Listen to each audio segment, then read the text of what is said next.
আগামী দিনে এই যে অত্যাচার চলছে, মুসলিমরা যদি চুপ হয়ে যায়, এরপরে টার্গেট হবে দলিত আদিবাসীরা, ঠিক আছে? এবং বাঁচার জন্য ওরা ইসলাম গ্রহণ করবে এবং ভারতবর্ষে ইসলামিক শাসন আবার প্রতিষ্ঠা হবে। তার জন্য দায়ী থাকবে নরেন্দ্র মোদী। এই জাগো হিন্দু জাগো, সেই কথাই হিন্দু জাগেনি, কিন্তু মুসলিমরা সারা ভারতবর্ষে মুসলিমরা জেগে গেছে।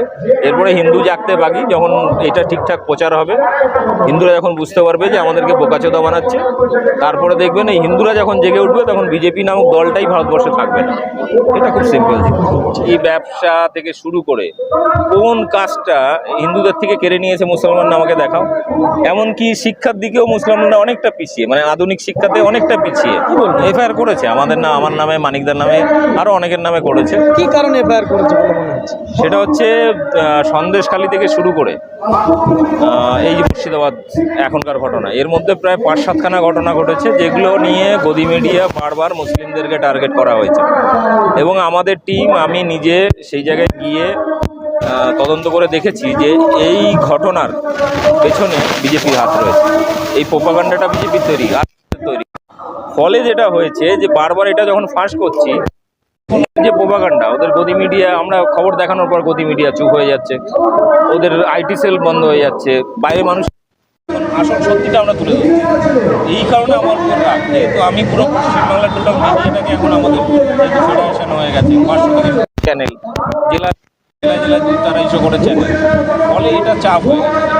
এই পাল্টা একটা মিডিয়া টিম তৈরি হয়েছে, যেটা ওদের তৈরি করা মিথ্যা মানুষটাকে, বেলুনটাকে ফুটো করে দিচ্ছে। শুনেছিলাম যে মিডিয়া কেনার জন্য 10 কোটি টাকা বরাদ্দ করা হয়েছে, ইউটিউব মিডিয়া।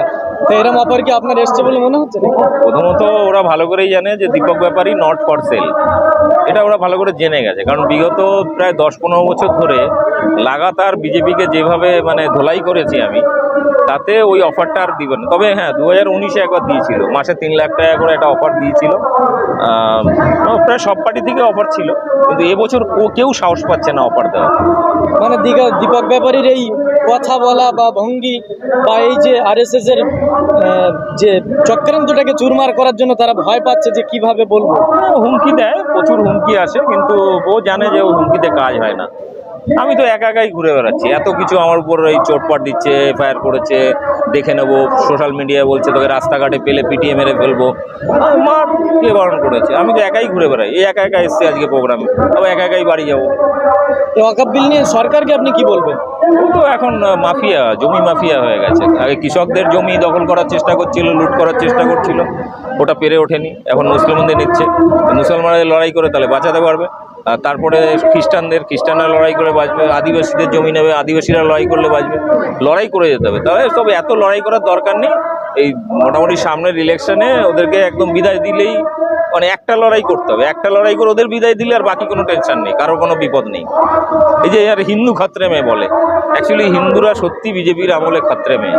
এরা 4 অক্ষরের বোকা বানিয়ে রেখে দিয়েছে। 15% হিন্দু মুসলিমকে দেখিয়ে 85% হিন্দুকে বোকা বানাচ্ছে, 4 অক্ষরের বোকা। এবারে সমস্যাটা হয়েছে যে আমি যদি অঙ্কের হিসাবে যাই, আমি এখানে কম টাইম ছিল, নাহলে বলতাম।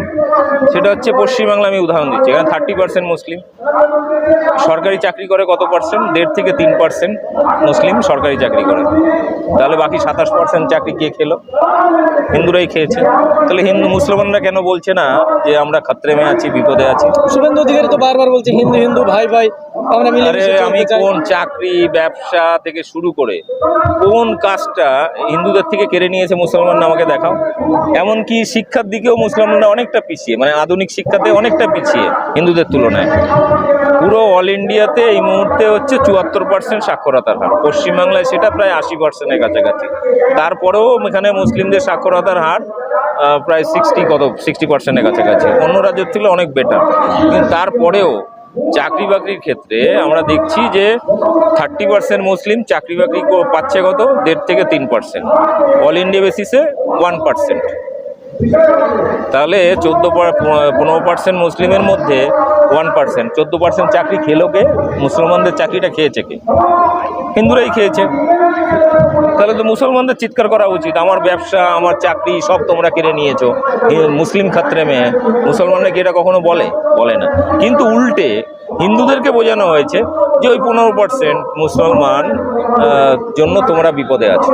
মানে 4 অক্ষরের বোকা, মানে বাংলায় খাস বাংলায় বোকাচোদা বানানোর টেকনিক হচ্ছে বিজেপি RSS এর এই কাজ। গদি মিডিয়া আর শুভেন্দু, সুকান্ত, দিলীপ ঘোষ, নরেন্দ্র মোদী, অমিত শাহ, এই টাইপের যেমন ধর্মের সার আছে কিছু, এই সারগুলোর কাজ হচ্ছে হিন্দু যুবকদের মাথা খাওয়া। গদি মিডিয়ার বিষয়ে কি বলবেন? মুর্শিদাবাদের বুকে আপনিও গিয়েছিলেন, আমিও গিয়েছিলাম, বা অনেকেই গিয়েছিল। মুর্শিদাবাদের বুকে যেভাবে মিথ্যাচার করেছে তারা। আর মুর্শিদাবাদের ব্যবসায় আমি সংক্ষেপে বলি, আমরা এমন কাউকে পাইনি কোনো হিন্দুকে যে বলেছে যে মুসলমানরা আমার বাড়িতে হামলা করেছে, বরং তারা বলেছে বাইরে থেকে যারা হামলা করছিল আমার প্রতিবেশী মুসলমানরা আমাদেরকে বাঁচিয়েছে। কোনো মুসলিমকে শুনিনি যে হিন্দুরা হামলা করেছে, বরং মুসলমানরা এটা বলেছে যে আমার পাড়ার হিন্দুরাও আমাদের বাঁচিয়েছে।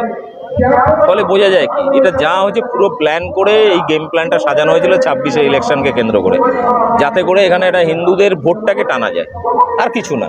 খুব সিম্পল, আমাকে যুক্তি দিয়ে বোঝাও না হিন্দু খত্রেমে কোথায়, বরং উল্টে ছোট ছোট কমিউনিটি যেগুলো রয়েছে তারা খত্রেমে এদের থেকে। এবং হিন্দুরা তো সত্যিই বিপদে বিজেপির থেকে। আর হিন্দু জাগো বলছে, সত্যি বলতে হিন্দুরা যদি জাগে সচেতন হয় ভারতবর্ষে বিজেপি থাকবে না। এবং বর্তমান সময়ে যখন হিন্দু মুসলিম খেলা চলছে, সেই সময় আপনি হিন্দু হয়ে ওয়াকাফ বিলের বিরুদ্ধে আপনি আন্দোলন করছেন। আপনি জানেন এই মুহূর্তে মাদ্রাসা, আমি বহু মাদ্রাসায় গেছি, হাই মাদ্রাসা, বা সেখানে শিক্ষকদের মধ্যে মুসলিম একটা, যেমন হুগলিতে একটা মাদ্রাসায় গেছিলাম, সেখানে 15 জন শিক্ষক, তার মধ্যে 9 জন হচ্ছে হিন্দু। ঠিক আছে, এরকম বহু মাদ্রাসায় গেছি যেখানে শিক্ষকরা হচ্ছে হিন্দু, হিন্দু মানে ব্রাহ্মণ হিন্দু, ব্যানার্জি চ্যাটার্জি এই টাইপের। এবার তাদেরকে আমি জিজ্ঞাসা করেছিলাম, আচ্ছা মাদ্রাসায় কি জঙ্গি ট্রেনিং দেওয়া হয়? বলছে না, এখানে আরবি বা উর্দু পড়ানো হয়, পাশাপাশি কিন্তু সমস্ত সাবজেক্ট, জেনারেল সাবজেক্ট যা আছে সব পড়ানো হয়। আমরা যখন এই হরিহরপাড়া মুর্শিদাবাদে, ওখানে জঙ্গি বলে তুলে নিয়ে গেল কয়েকজনকে, মানে গদি মিডিয়া রোজ দেখাচ্ছে। ওখানে মনিরুল শেখ বলে একজনকে তুললো, যার ছোটবেলায় মাথায় চোট লাগার পর ওকে প্রতিদিন রাতে ঘুমের ওষুধ খেতে হয়, নাহলে ঘুমাতে পারে না। কিন্তু ওই অবস্থার মধ্যে বিয়ে শাদী করেছে, 2টো বাচ্চা আছে, এমনি স্বাভাবিক, দিনের বেলা স্বাভাবিক কাজকর্ম করে চাষে, কিন্তু প্রতিদিন রাতে ওষুধ দেয়। সে নিজে স্মার্টফোন চালাতে জানে না, সে নিজের সিগনেচার করতে পারে না, আঙ্গুটা ছাপ, ঠিক আছে, মানে খবরের কাগজও ঠিকঠাক পড়তে পারে না। তাকে হেডলাইন দেওয়া হলো রিপাবলিক টিভিতে, এবিপি আনন্দতে, যে জাল পাসপোর্ট তৈরির মাস্টার মাইন্ড এবং আনসারুল বাংলা নামে কোনো একটা সংগঠন আছে, তার সক্রিয় সদস্য নেতা। তো তার বাড়িতে যখন গেলাম, সব তদন্ত করার পর ওর বাড়ি থেকে লাইভ করে আমি ভিডিও করলাম। তারপরে ছিল আরেকটা হচ্ছে আরেকটা যে মাদ্রাসা দেখানো হয়েছিল, যে এই মাদ্রাসায় টিভিতে দেখাচ্ছিল এই মাদ্রাসায় জঙ্গি ট্রেনিং হয়, ওই মাদ্রাসায় গিয়ে পর্যন্ত আমি ভিডিও করেছিলাম লাইভ করে, একদম পুরো লাইভ, এডিটিং নয়, একদম লাইভ প্রোগ্রাম। ওখানে গিয়েও দেখিয়েছিলাম যে ওখানে কী অ্যাকচুয়ালি পড়ানো হয়। ফলে এই ধারাবাহিকভাবে বিজেপি হিন্দুদের মগজ ধোলাই করার জন্য বিভিন্ন ধরনের প্রজেক্ট নিয়ে এসছে। মাদ্রাসা কী জিনিস? আরে মাদ্রাসা মানেই স্কুল। ওর মাদ্রাসা শব্দটাকে এমনভাবে নিয়েছে, মাদ্রাসা মানে জঙ্গি তৈরি কারখানা, মানে এরকম একটা কনসেপ্ট নিয়ে চলে এসেছে। এরা জানেই না, উর্দু আরবি শব্দের কোনো মানেই জানে না, ফলে যা পারে সেটাই কন্ত খায়। ওখানে কি জানো, তোমার কি কায়দা বলে ওটাকে, ব্যাকরণ বইটা, নুরানি কায়দা। নুরানি কায়দা একটা বই পাওয়া গেছিল, বাড়িতে বাচ্চারা পড়ে, সেই বইটা বলে এটা আল কায়দার বই, এটা পড়ানো হচ্ছে। কি বলবে তুমি? মানে পাবলিককে ওই 4 অক্ষরের বোকা বানানোর জন্য, বিশেষ করে হিন্দুদের বোকা বানানোর জন্য বিজেপি কোনো রাস্তা বাকি রাখেনি, সব অ্যাপ্লাই করেছে। কিন্তু তারপরেও আমি বলবো এই যে জাগো হিন্দু জাগো, সেই কথায় হিন্দু জাগেনি, কিন্তু মুসলিমরা সারা ভারতবর্ষে মুসলিমরা জেগে গেছে। এরপরে হিন্দু জাগতে বাকি, যখন এটা ঠিকঠাক প্রচার হবে, হিন্দুরা যখন বুঝতে পারবে যে আমাদেরকে বোকাচোদা বানাচ্ছে, তারপরে দেখবেন এই হিন্দুরা যখন জেগে উঠবে, তখন বিজেপি নামক দলটাই ভারতবর্ষে থাকবে না। এটা খুব সিম্পল জিনিস, এটা আমি বিশ্বাস করি।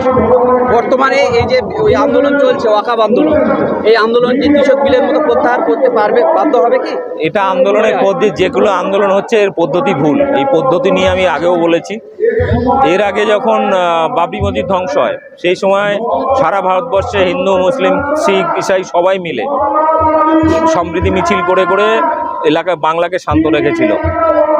আমরা যখন গুজরাট দাঙ্গা দেখেছি তখনও পশ্চিমবাংলা কেন সারা ভারতবর্ষে হিন্দু মুসলিম বৌদ্ধ খ্রিস্টান সবাই মিলে সম্প্রীতি মিছিল করে বাংলাকে ঠান্ডা রেখেছিল। সারা ভারতবর্ষে দাঙ্গা হয়েছে, বাংলায় হয়নি। ঠিক কৃষক আন্দোলনের সময় আমরা দেখি কৃষক বিলের সমর্থনে এখানে বহু মিছিল মিটিং হয়েছে, আলাদা করে কোনো কমিউনিটি না, সবাই ছিল। ওয়াকাফ বিলের ক্ষেত্রে এই একই জিনিস। ওয়াকাফ বিলের ক্ষেত্রে শুধু মুসলিম যদি রাস্তায় নামে তাতে লাভ বিজেপির। এখানে হিন্দু মুসলিম সবাইকে রাস্তায় নামতে হবে, কারণ এর পরে যেটা আসছে খ্রিস্টানদের চার্চ বা মিশনারি স্কুলগুলো দখল করবে, তারপরে আদিবাসীদের জমি দখল করবে, পরপর প্রজেক্ট রয়েছে এদের। ফলে এইগুলো যদি না বোঝাতে পারেন অন্য কমিউনিটিকে, তাহলে কিন্তু আন্দোলন সার্থক হবে না। কারণ আমার দীর্ঘদিনের অভিজ্ঞতা দেখেছি। হিন্দুরা বুঝবে বলে মনে হয়? বুঝি বলেই তো আমি এসছি, আমি বুঝি বলেই তো এসছি এখানে। আর আদার্স যে সমস্ত হিন্দু আছে বুঝছে, প্রচুর মানুষ বুঝছে, প্রচুর মানুষ রাস্তায় মিছিল করেছে। আমি সাধারণ হিসাব দিই, 232টা ভোট পড়েছে ওয়াকাফ বিলের বিরুদ্ধে, তার মধ্যে 192টা হিন্দুরা ভোট দিয়েছে। ওয়াকাফ বিলের বিরুদ্ধে সংসদে ভোট দিয়েছে 192টা হিন্দুরা, 40টা মুসলিম সাংসদরা দিয়েছে। তাহলে হিন্দুরাই তো সব থেকে বেশি ওয়াকাফ বিলের বিরোধিতা করছে। আর এই ওয়াকাফ বিলে ওই আমি বলছিলাম বক্তব্যে যে কাশ্মীরে যেমন 370 দ্বারা হাঁটানো, ওটা নিয়ে প্রচার করা হলো যে ওখানে জায়গা জমি কিনতে পারবে, সুন্দরী মেয়েদের কাশ্মীরি সুন্দরী মেয়েদের বিয়ে করতে পারবে। তো ওটা নিয়ে আমি তখন বলতাম যে ভাই কটা বিয়ে করলি, কটা জায়গা কিনলি? ওটা হয়নি। আর যে লোকটা নিজে বিয়ে করে বউকে তালাক দিয়ে দিয়েছে, সেই লোকটা আবার মুসলিম মহিলাদের দরদ উথলে পড়ছে যে 3 তালাক বাতিল করতে হবে। যে লোকটা নিজে বিয়ে করে নিজের বউকে তালাক দিয়ে দিয়েছে, নরেন্দ্র মোদী নিজের বউকে দেখে না, সে মুসলিম মহিলাদের দরদ উথলে পড়ছে। তার বুঝতেই পারছেন ফলে কি কোন জায়গায় চলছে এটা। এগুলো দেখিয়ে মুসলিমদের টাইট দিচ্ছি, মুসলিমদের টাইট দেওয়া যাবে না। আর এরা মঙ্গল গ্রহ থেকে আসেনি, এরা ভারতবর্ষের মানুষ। এতে কয়েক ক্রুশ পেছনে গেলে দেখা যাবে এরাই একসময় নিচু জাতের হিন্দু ছিল, এই ব্রাহ্মণ আর রাজাদের অত্যাচারে ধর্ম পরিবর্তন করেছে। আগামী দিনে আমি এটুকু বলে দিই, আপনার কোন চ্যানেল? Decay digital sound. আগামী দিনে এই যে অত্যাচার চলছে, মুসলিমরা যদি চুপ হয়ে যায়, এরপরে টার্গেট হবে দলিত আদিবাসীরা, ঠিক আছে? এবং বাঁচার জন্য ওরা ইসলাম গ্রহণ করবে এবং ভারতবর্ষে ইসলামিক শাসন আবার প্রতিষ্ঠা হবে। তার জন্য দায়ী থাকবে নরেন্দ্র মোদী।